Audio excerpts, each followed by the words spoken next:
Greetings, urban farmers, gardeners, and healthy food visionaries. Farmer Greg here, and welcome to the 419th episode of the Urban Farm Podcast, where every day we work to educate and inspire you to become part of your food revolution. Do you want to save money at the grocery store? Eat more organic whole foods, cultivate food security, and feel more connected to the earth? If so, then growing your own food is a no-brainer. You wouldn't believe how many people come to me claiming they can't grow their own food. They think they don't have enough space, that they're too busy, or that they simply don't have what it takes.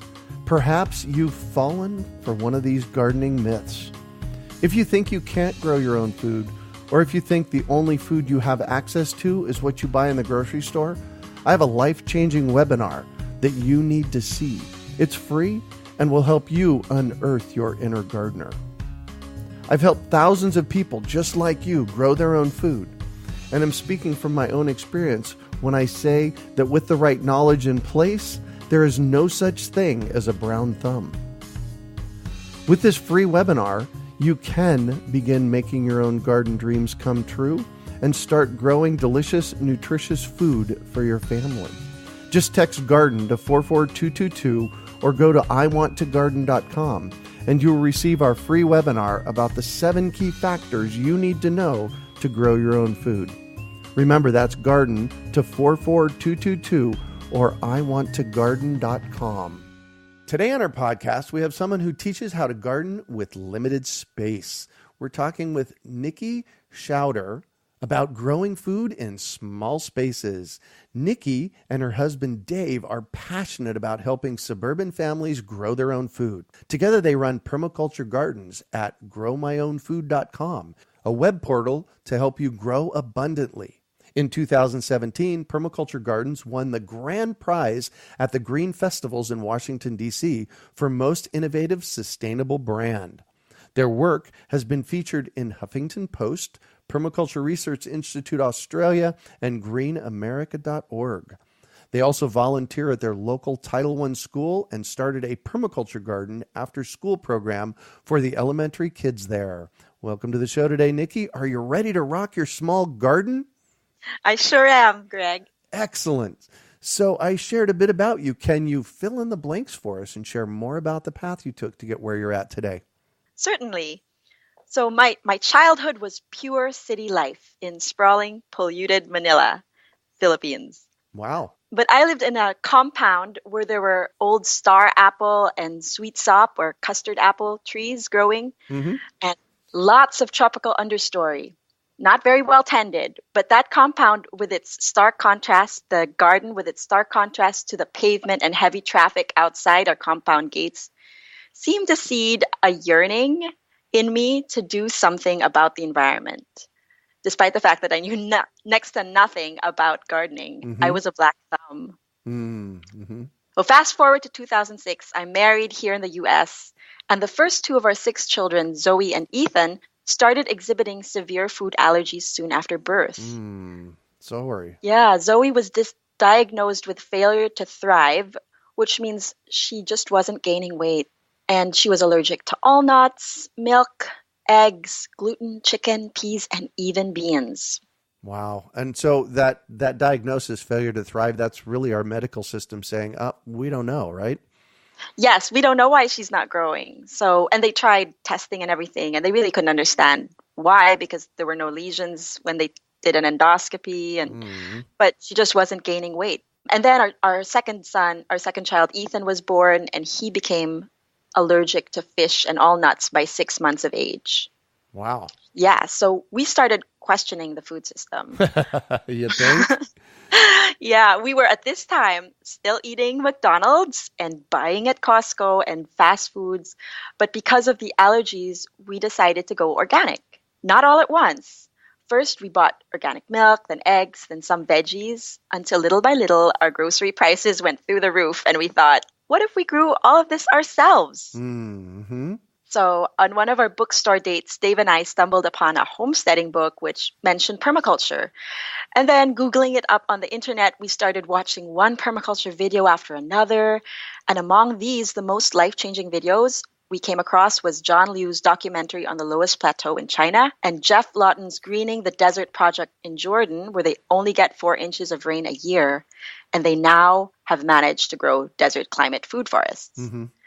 So this was our permaculture initiation. If permaculture could green the desert, it seemed like anything was possible. Permaculture may very well cure my black thumb. And it did. So you are absolutely right, Greg. The black thumb is a myth. Wow. Okay. So you're at the place you start eating organically. And what happens to their health? So we start eating organically. And little by little, the kids' allergies start to go away. Now, I don't have any proof because I don't have the control of several hundred trials of people. I just have my kids. But now they have outgrown all their allergies and they can now eat almonds and certain nuts. So it's amazing because the way that we eat now is so vastly different from the way that we used to eat that we are pretty sure that that was the thing that changed their health for the better. Mm-hmm. And so all your kids now are healthy. Yes. And we never had any other kids who had allergies since then, thank God. Yeah. But yes. And then because we learned more and more about permaculture, I wanted so much to get certified in it just so that I could apply it at home. And so I took a permaculture design course with Weisman, who is founder of the Permaculture Project. And he came here to Northern Virginia. I took the course already having made a design before I took the course. And so the design was for our Title I school, designing a permaculture garden for our Title I school nearby. And he actually got to come in and help consult on the design of that school. Oh, and how cool. Yes. And after I graduated from the 72-hour course, I went on to teach the kids there every afternoon, I think every week. For about an hour, we had 90 kids sign up for the after-school program on gardening, and we could hardly keep up just trying to teach them. So there is such an interest for garden work among kids. So. Nice. Congratulations. That's epic. Yes, thank you. So yeah, I want to jump in and talk about what a PDC or a permaculture design course is. Can you give our listeners a little bit of an idea about that? All right. So I'm gonna share what I know about it, and I'm sure Greg, you can fill in the blanks. But PDC, Permaculture Design Course, was intended by Bill Mollison, the founder or the father of permaculture, to be the vehicle in which people who took these permaculture concepts for 72 hours could then themselves teach how to live holistically, integrally, to design spaces and economies themselves to other people. That's how I understand it. And I felt like I wanted to be able to teach people how to do that, and then to teach myself for sure, and to make sure that what I was doing was holistic, integrative, and that it was going with nature, not against nature. Right.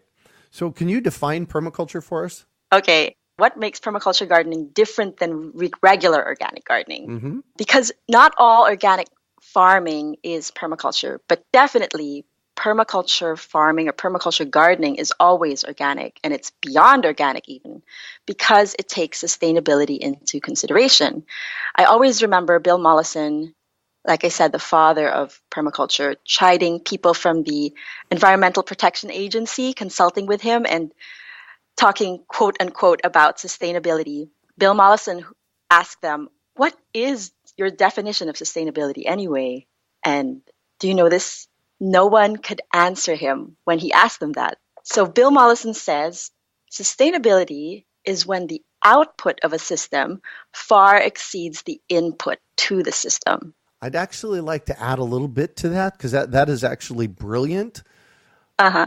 But what I would say is that permaculture and regenerative design does that.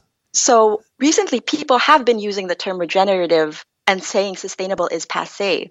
But yes. how how do you differentiate regenerative and sustainable, Greg? Excellent question. And I'm doing this interview, so I'm giggling over here that you're interviewing me now. But that's great. I love it. That completely works. So for me, sustainability is passé. It was really important at the time, over the past 25 years as it's come into its own. But for me, sustainability simply sustains the mess that we've created. Regenerative design looks at how to take sustainable systems and make them move themselves forward. Because if you look at all the sustainable things that we do in our culture, recycling, that's, supposed to be one of these sustainable things. Well, recycling's a problem. It's, we're running out of things to do with all the recycled plastic out there. So, a big bunch of it, well, it used to get shipped to China. I don't think China's taking it anymore, but it used to get shipped to China so they could burn it for fuel.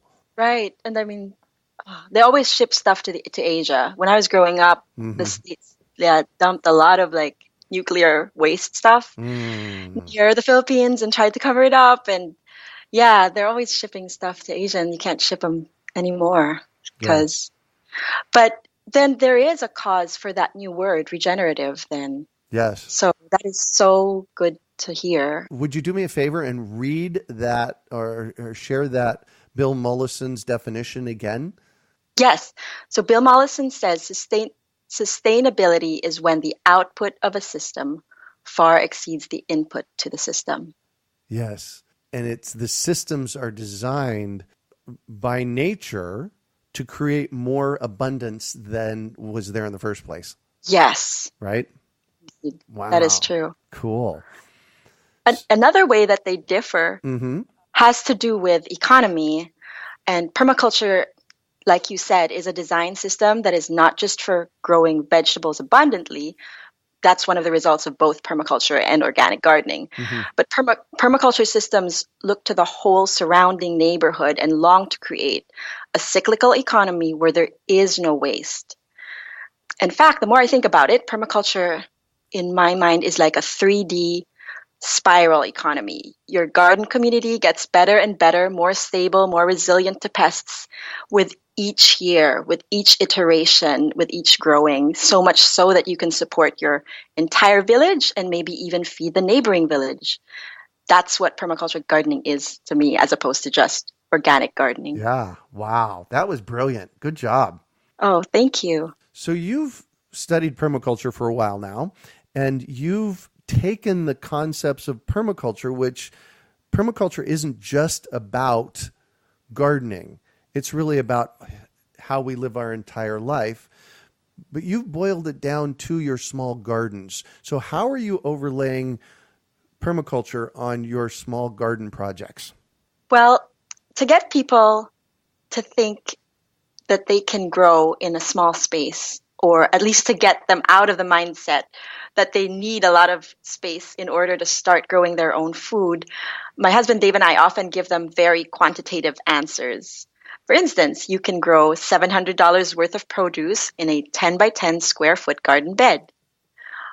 Or in our case, we live in a sandwich townhouse, which is roughly 1/40th of an acre. And we managed to grow 300 pounds of fruits and veggies a year. Wow. And so most people in America have attempted vegetable gardening at one point or another in their lives. In fact, over 1/3 of Americans currently grow food, but I don't think they realize the potential ways they could garden in small spaces. So my husband Dave and I like to incorporate what he calls quote unquote multipliers for doubling, some cases tripling or quadrupling your output. Okay, what's a multiplier? So the first multiplier that almost everything relies on is to make sure your gardens have healthy soil full of micro and macro life. Even if you have a container garden, you can promote the life in your pots by adding some earthworms and using bigger pots. I always say the bigger pot, the better. And if your soil is currently lifeless, you can jumpstart the life in the soil by spiking it with compost tea or spent mushroom compost or mulch, leaf cover mulch, as well as there's some mycorrhizal tablets that you can add to pots. Another great multiplier is multi-season growing. We live in Northern Virginia. We are in Zone 7A with a temperate climate, so we do get some sub-zero temperatures in the winter. But even with that, we had a lot of success doing seasonal crop rotations in our garden. Spring, summer, and fall through winter. A lot of people don't realize you can garden outside of summer. We've managed to figure out the planting windows for different seasonal crops, taking into account the ideal germination temperatures and how long they normally take to grow before harvest. And then we plan our rotations so that as one season's crops start to die down, we put in the next season of different crops into the exact same place. We've found that keeping the soil continually covered with plant life and diverse plantings allows us to grow the same annuals in the same spots year after year. So for instance, great rotation we use in one of our beds is having a spring crop of early faba beans, garlic, peas, lettuce give way in the summer to basil and sweet potato vines. I know we talked a while ago about sweet potato being an amazing ground cover that keeps the moisture in during the summer months. Then when we harvest the sweet potatoes in the fall, in go the brassicas, carrots, and beets in a low tunnel for a tasty winter treat. A low tunnel. So describe that for us real quick so we know. So the low tunnel that we use is made out of electrical conduit, which you can buy at Home Depot for $3. Mm-hmm. And we cover it with a row cover of Agribon, which is a breathable fabric cover. And that's what goes in first in the early fall. And then in the winter, it's a layer of plastic that goes in. And that's our low tunnel DIY. Yeah, so a low tunnel is like a little greenhouse-ish thing. Yes, that is and correct. Low means it's what, 18 inches tall maybe? Yes, that's about its height. Yep. We also get a huge, so the other multiplier we have, the third is we also get a huge increase in efficiency by growing in 3 dimensions. So in permaculture, we learned that we have 7 layers plus in a food forest from the canopy trees down to the root crops. Mm-hmm. But in a small suburban or urban garden, you probably can't fit in some of these layers. In our yard, you can't really grow taller than 10 to 12 feet trees, so medium-sized bushes and dwarf fruit trees are probably as big as you can go. However, by incorporating vertical support systems like netting or fences and low-cost trellising, we use a cattle fence panel bent into a tunnel shape. Uh-huh. Yes, and you can stack multiple plants in the same place. We love to use strawberries and yarrow as a ground cover under all the herbaceous bushes and utilize vining varieties of popular summer crops. Like instead of growing zucchini, we grow something similar to it called tromboncino rampicante, and that is a vining kind of zucchini. Oh, wow. Yep. So multipliers, these are things that you do to help really multiply our crop. And the multipliers that you just mentioned were building healthy soil, rotating your crops seasonally, so you're actually running multiple crops throughout the seasons, and then growing in 3D using, vertical growing as well as horizontal growing. That's correct. Wow. Awesome. Good job. Yeah. And so I want to transition a little bit, and I want to just jump over to your website, growyourownfood.com.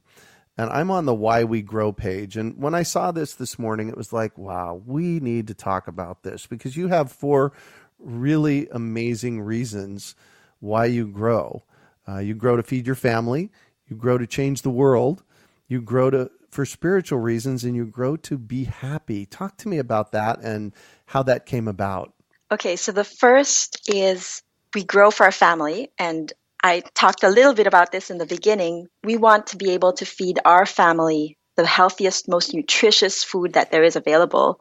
And it doesn't get healthier and more local than growing it at home. And we want other families to do the same. And that's why our approach is really trying to get families to grow it together. We see that we're doing that now a little bit, and we can't wait to see how many more we can impact in this regard. Mm-hmm. So then you have We Grow to Change the World. Tell me about that. I love what Jeff Lawton says. All the problems of the world can be solved in a garden. I truly believe that because I come from a third world country, and I know that the problems that we are facing poverty-wise can be solved merely by providing access to healthy, nutritious food. Because from the food, everything, you can live. But if you give them bad food, then of course, then you get tons of other disadvantages such as health problems. And I think the food is the key. The seeds and the foods are the key. So that's just one of many problems of the world. Like, there's so many political problems being fought over territory. And really, if the territories were rich and abundant, then you wouldn't have to fight. You would just give and give. And that's what that's why we believe permaculture can change the world. Yes. Well, I had something interesting happen about 10 years ago during the downturn of the economy. I was watching the Today Show one morning, and it was about this family that had 3 generations, and it showed their house, and they were in the South somewhere, and they had, a nice yard and a really small house, like 1,000 square foot house. Then they had 3 generations living there, and they were starving, and they were trying to figure out how to make it through the last downturn of our economy. And I just I looked at that space, and it's like, why aren't you growing food? You have 3 generations of people there. Grow food. Right. And there's no excuse. And that's what we're trying to show. If you can grow it in small spaces, you can grow it in big spaces if you have land. So yes, that growing food is the answer to all our ills. And it's not just food like it's going to feed your body. It's also going to feed your soul, and it's going to feed your mind and your outlook in life. So so you grow for spiritual reasons as well. Tell me about that. Yes. So I love one of your podcasts featured Lena Roos, who talked about the role of religion and gardens. Yes. And it called to mind some beautiful words from an avid gardener who also happens to be a theology professor at the University of Virginia. His name is Vigan Goroyan, and he says, every garden is or should be an attempt to recreate paradise. We think part of our human role is to steward this blessed earth that we've been given and to illumine or understand our own faith in the process. So I also like the image from WALL-E, where WALL-E, have you ever watched WALL-E? The cartoon movie, yeah. Yeah, that's about my favorite film, actually. And he gets shipped into he clutches to the rocket ship, and he bursts into outer space, and you have this view pan back to the earth, and it's so trashed up. Brown. I remember that. Yep. Yes, and it's not that blue, beautiful ball that was created. And then that just gives me like, what did we do? What did we do to this place that we've been given? And that just fuels me to grow more and to get more people growing as well. Yay. And you grow to be happy. Tell me about that. Well, we're always, in this process, it's so easy to get down because of the news and a lot of the statistics that are going into, now regarding climate change and the story of stuff. And it's so easy to just sit down and just get depressed about it. But we want to be able to provide like a positive space and a way to positively change things. And in my biggest failure, you will see a little bit more about how we've turned something that's negative into something that's really happier. But also to talk about happiness, the actual act of growing food, when we see the kids, especially in our Title I school, growing for the first time, it is just mind-blowing that they come from a place where they have no clue where their food comes from. And then they realize something makes them realize, oh my goodness, my French fries came from that, which I just pulled out of the ground. And I'm just going to keep digging and digging and seeing a butterfly for the first time or a ladybug for the first time is just amazingly happy and joyful to watch. So it's happy for me, but I'm sure it's immensely happy for them as well. Yeah. You've done a really great job of the work that you do and really articulating your methods. You speak very clearly and very positively about this work. So good work on your part. Oh, Greg, thank you so much. We're indebted to people like you who make this and so many other people who we've learned from available to just digest from your website. So thank you. Yeah, you bet. So I'm going to shift on you, and I'd like for you to talk about a time you failed, how you overcame that failure, and what you might have learned from it. All right. So we have many epic fails in gardening. And yay. That means we're learning a lot, right? Yes. But one has to do with getting into trouble with our Suburban Homeowners Association. Oh, nice. You ready for that? Please. So the second year into growing in a permaculture way, we decided to build a well-tended compost heap in the forested area of our suburban development where our house backed into the woods. Mm-hmm. And I would like to say it was very neat and tidy. I covered it with a tarp and staked out a perimeter. And then we went on vacation for a week. And then by the time we got back, it was gone. Everything as if I never built a compost heap that smoked up to 170 degrees. Plus, our fenced-in garden was cited for having overgrown vegetation. Quote unquote, overgrown vegetation was what they said. Yeah. We were trying to use vertical spaces like our fence to grow cucumber vines on, and that's what happened. So we trimmed our vegetation, and then we weren't cited anymore. But last year, we were cited again for having overgrown vegetation in our front yard and that we should not grow vegetables in our front yard due to rat problems in the subdivision that we're living in. Like the rat problems are your problem, right? Yes. And we could, however, grow it in our backyard. So we had permission to grow in our backyard, but not our front yard. So we actually asked to be heard by the board. And I talked to a lot of moms in the neighborhood.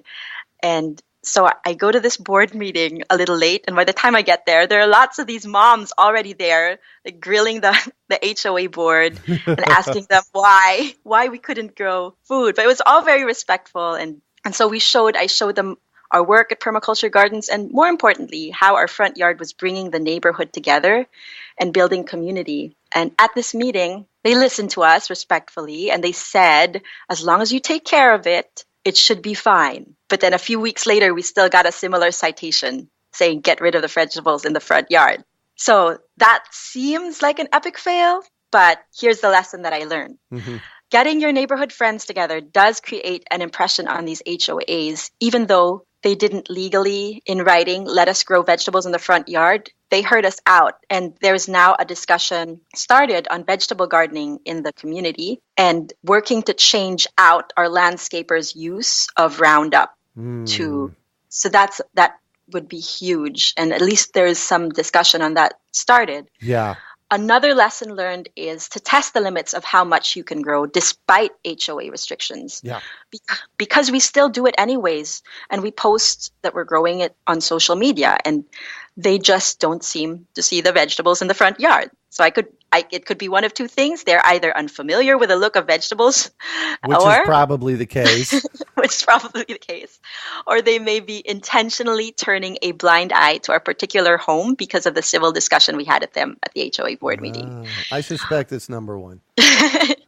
Maybe you're right. But I do see them outside inspect our townhouse, and our strawberries and lettuce are pretty obvious. Uh-huh. But they did agree to having pollinator plants, though. So keep speaking up. Get your neighborhood to face the board on citations such as this.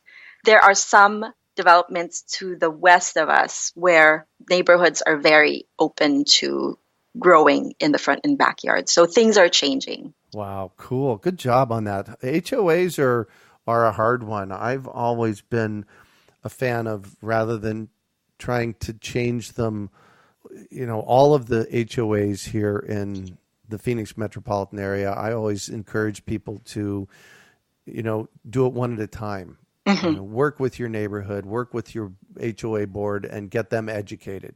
Yes, that is so true. And do it one garden at a time, because people are still growing despite these restrictions. Mm-hmm. We have people who don't speak English and they come from Bangladesh and they're nearby, and we see them putting up their red spinach every summer, and I think that there is change. They can't keep us from growing. Yeah. So what do you consider your biggest success? So just as we've had failures, we've also had many successes. But I think the biggest impact we have made is on the lives of our families and the kids who are now growing food to sustain themselves because of the webinars, challenges, and courses we offer online. For us personally, our biggest family farming success is that we find every year more and more ways to grow abundantly, and that it's a lifetime learning endeavor. I feel like what we grow becomes integrated into our lives. So we found ways to use what we've grown for cosmetics, for household cleaners around the house, and for medicinal herbs that we use to heal ourselves during this cold and flu season.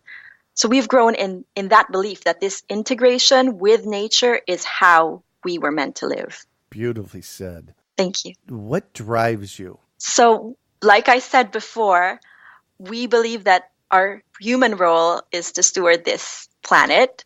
But those reasons of ecological reasons, spiritual reasons that we mentioned earlier, simple living, and our family's health is what drives us to do this permaculture garden business amidst life's challenges.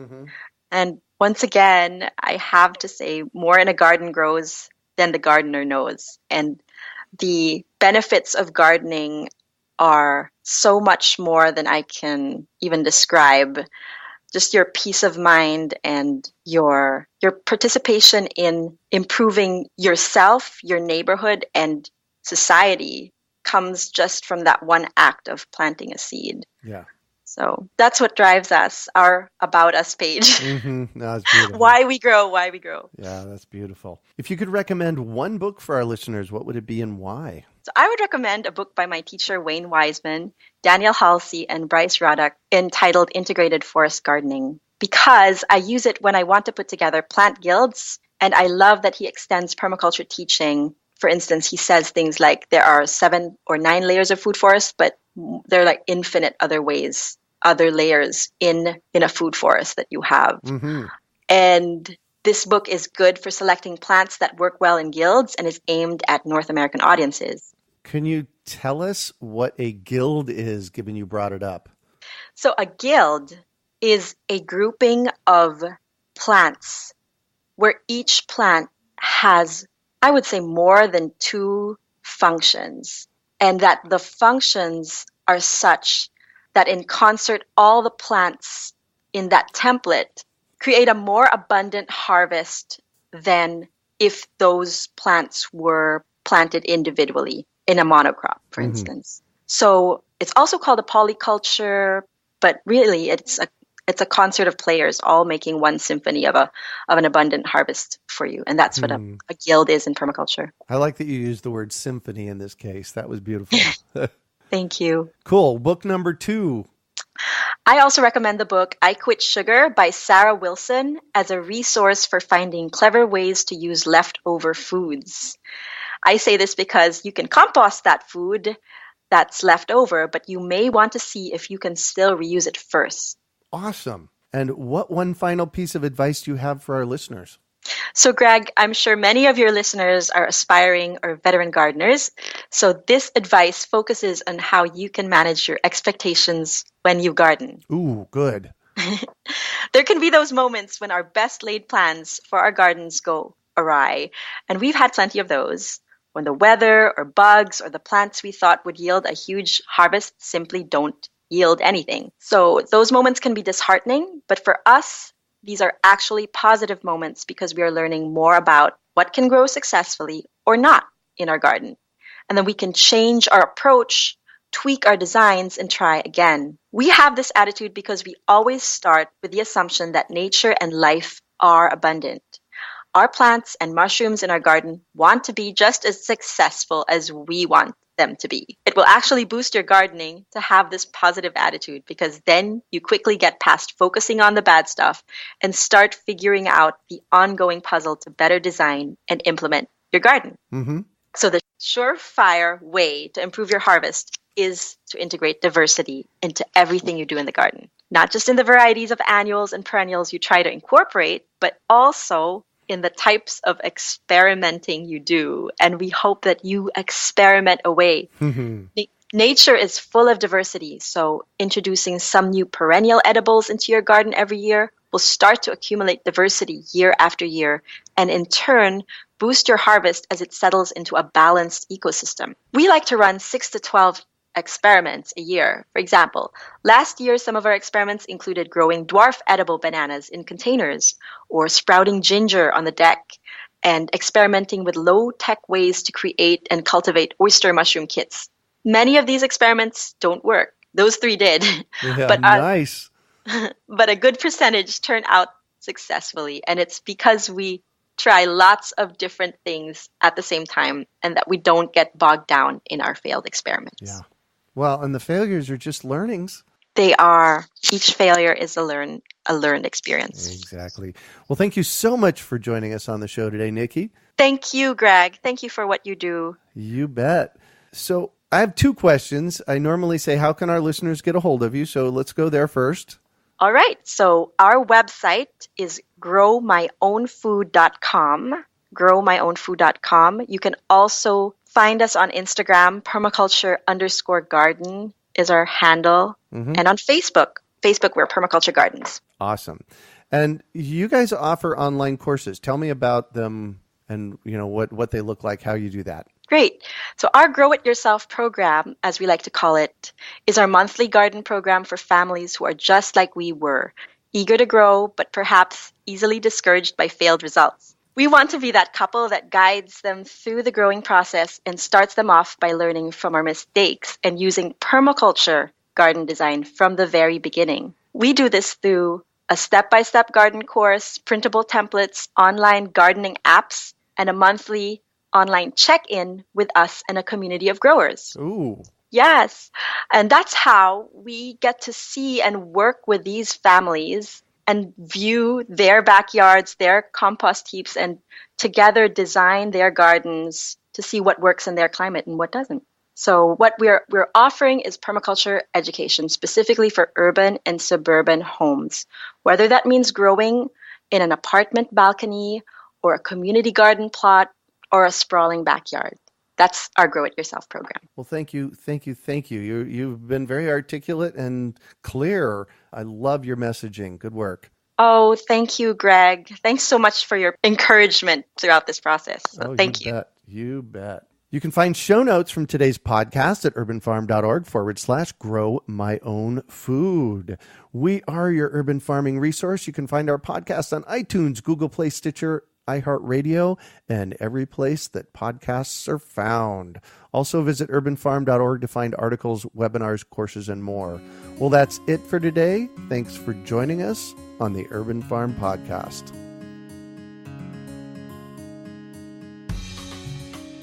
Do you want to save money at the grocery store? Eat more organic whole foods, cultivate food security, and feel more connected to the earth? If so, then growing your own food is a no-brainer. You wouldn't believe how many people come to me claiming they can't grow their own food. They think they don't have enough space, that they're too busy, or that they simply don't have what it takes. Perhaps you've fallen for one of these gardening myths. If you think you can't grow your own food, or if you think the only food you have access to is what you buy in the grocery store, I have a life-changing webinar that you need to see. It's free and will help you unearth your inner gardener. I've helped thousands of people just like you grow their own food, and I'm speaking from my own experience when I say that with the right knowledge in place, there is no such thing as a brown thumb.